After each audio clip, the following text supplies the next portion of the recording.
getting inside the room, doing my hand hygiene and introducing myself. Hi, my name is Sweetie. I'm going to do your head to toe assessment today.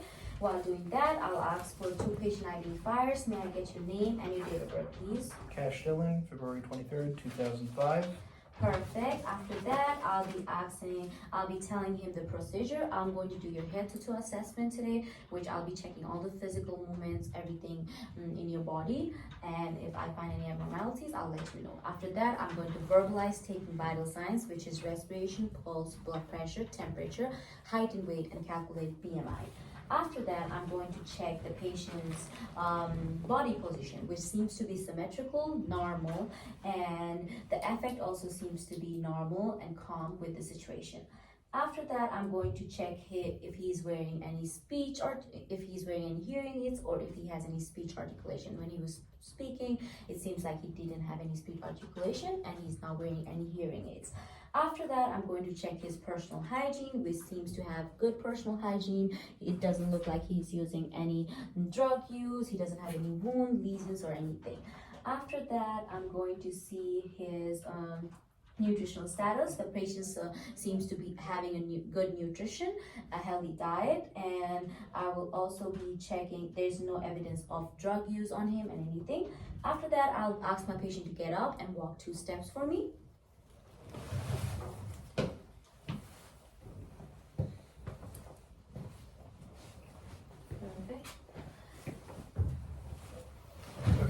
The patient gait seems to be stable and the patient is not using any assistive or wheeling devices. After that, I'll go ahead and ask for any pain. Do you have any pain, sir? A little bit. Can you tell me what is the precipitating factors for your pain? It's like whenever I move it. Can you tell me what reason your pain is in? Where is your pain? It's the pain is in my wrist. It hurts whenever I move it. Does it radiate to somewhere else? It kind of radiates all up along my forearm. Okay. Do you know when did it start? What caused it? A couple of weeks ago, I've been using my computer a lot. Can you rate your pain out of 0 to 10, 0 being the least and 10 being the most extreme pain that you ever had? Probably about a 3. Okay. After that, after assessing the pain, I'm going to go ahead check his neurological and regional and lymphatic. For that, I'll start with if the patient is alert or oriented. I'll be asking 4 questions. May I know which day it is today? Today is Monday. Do you know which year is this? 2025. Do you know where you are right now? The CSUP Pueblo Nursing Building. Do you know what are you here for? I'm here for a head-to-toe assessment. Perfect. After that, I'll be palpating his head. I'll be checking his scalp. I'll be palpating his scalp. There's no lesions, bumps, or any tenderness present. Do you feel any tenderness, any pain? Nope. No, there's no swelling or any infections or anything. After that, I'm going to palpate his lymph nodes. After that, I'm going to palpate his lymph nodes and his face.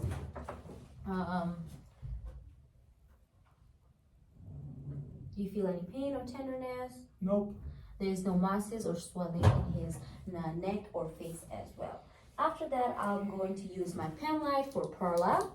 You can be comfortable if you want. You want to remove that? Okay. Let me use the pen light to check his Perla. His eyes are equally bilateral constricted to light and is round and reactive to light as well. After that, I'm going to check for his 6 cardinal gauges. Can you please follow this pen light with your eyes, not with your head, please? So I think there's one in there. Like a red cable going in there. Yeah, I think there's one.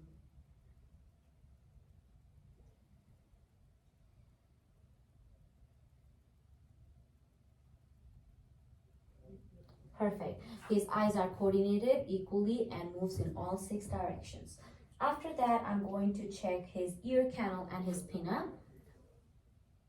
His pinna doesn't have any redness, swelling, or tophi. And let me check his ear canal inside. The tympanic membrane in both the ear is pearly gray and shiny in color. After that, I'm going to check his nasal passages. There is no redness, swelling, and the nose is not septum deviated. After that, I'm going to ask my patient to tilt his head a little bit and open his mouth for me, and then I'm going to place the tongue blade in his tongue and check for gag reflex. After that, I'm again asking him to open his mouth to check inside his mouth. Do for me. Okay, he's uvulized in the center. The mouth is moist and pink in color. Now I'm asking. Now I will ask you to do tongue movement. Can you wiggle your tongue for me? Can you wiggle your tongue for me outside? Yes. There's the movement is intact. There's no any abnormalities in it. After that, I'll ask him to smile and smile with his teeth, and then puff his cheeks as well. There doesn't seem to be any the face is symmetrical, doesn't seem to have any nerve issues or any stroke signs. After that, I'm going to check his spinal accessory nerves. Can you shrug the shoulder for me, please? Perfect. There is no any, the spinal accessory nerve is intact as well. After that, I'll be going to his respiratory. While upon checking his breathing, there is no any labored sign of breathing. He's not using his accessory muscles for breathing. The patient seems to have a normal breathing pattern. Now, after doing that, I'll check his chest. The chest doesn't have any lesions, any wounds, any scars, or anything. After that, I will be going to check the patient's after that, I'll be doing auscultating the patient's lung sound. Can you take a deep breath for me?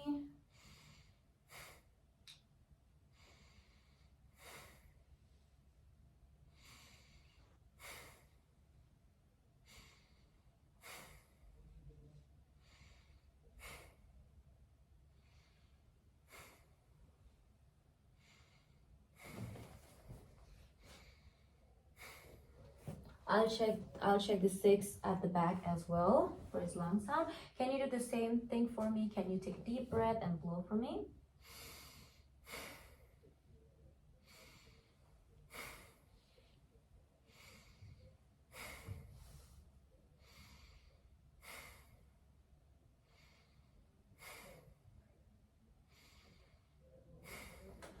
Upon checking his lung sound, there is no wheezing or murmurs present there.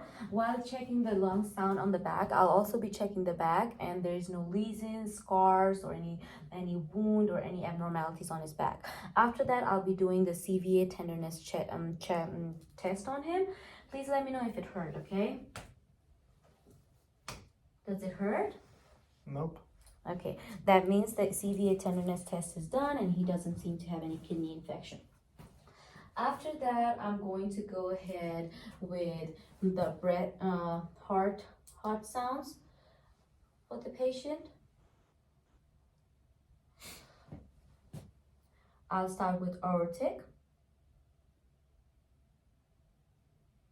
pulmonic,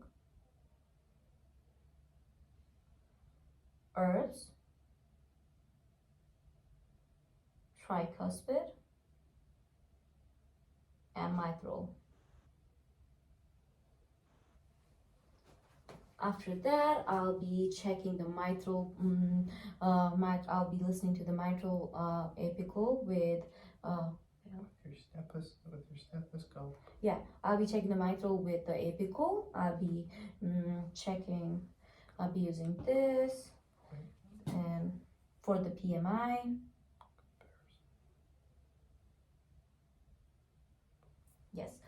While checking the heart rate, there was no murmur, gallops, or any rubs present in there. The S2 and S sounds were intensity, the good and normal intensity, and the heart rate and rhythm were normal. And while checking up the PMI, they were consistent with apical pulse. And there, the patient didn't have. If the patient has irregular heart sounds, I'll be doing it for full 1 minute. Since he has a normal heart sounds, I'm only doing it for 30 seconds. After that, I'm going to go ahead, since I'm already at the top, I'll be checking his pulses. First, I'll be checking his temporal pulse. it's bilaterally +2. After that, I'll be using my stethoscope to auscultate his carotid arteries with the bell, one at a time.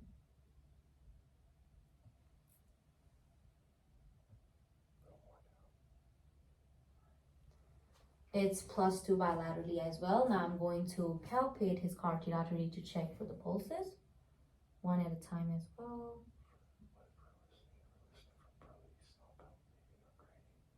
Yeah, and while listening to the carotid artery, I didn't hear any bruits as well. After that, it's +2 bilaterally for carotid artery as well. I'm going to check his brachial pulse and his radial pulse.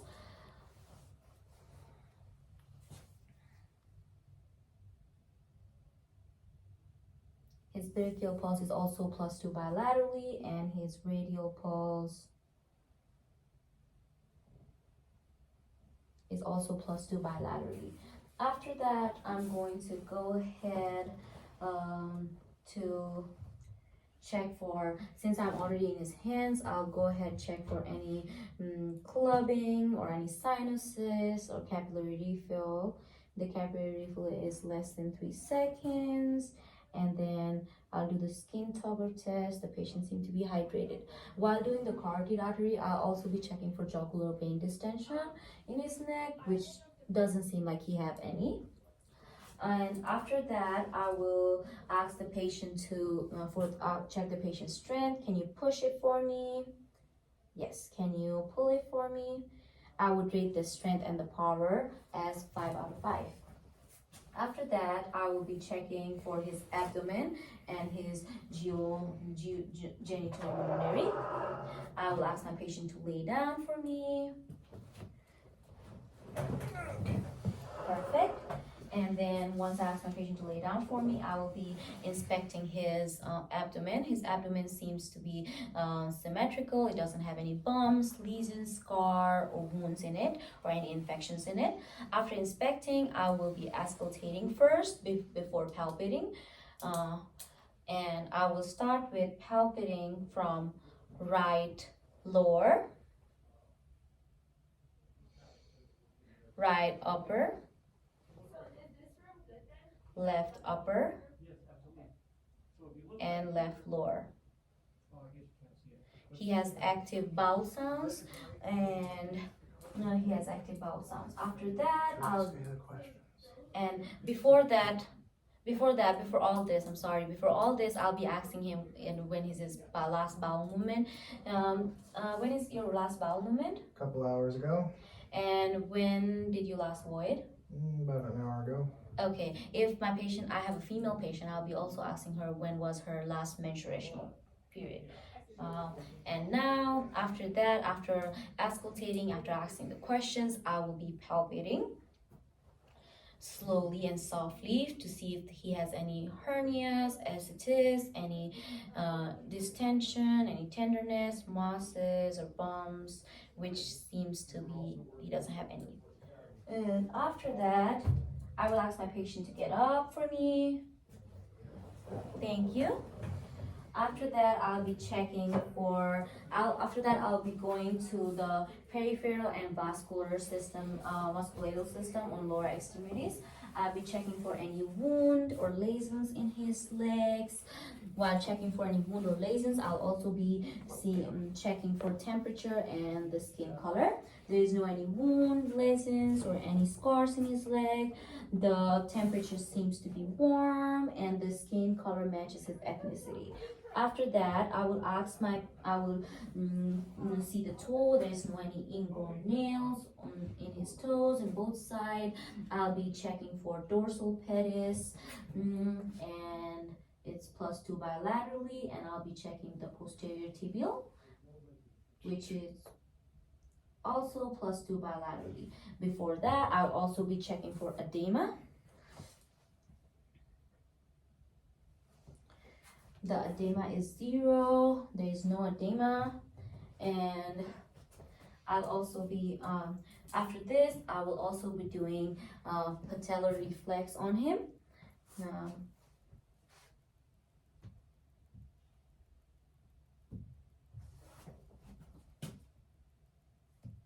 He has good reflexes. After that, I'll be checking his strength on his toes. Before that, while doing that, I'll also be looking at if he has any ulcers on the back of his foot, which seems like he doesn't. And now I'll be checking. Can you push for me? I can't reach. Can you push for me? Can you pull for me? Thank you. The strength are plus the strength are 5 out of 5. In this way, I finished my head to toe assessment with my patient. Thank you.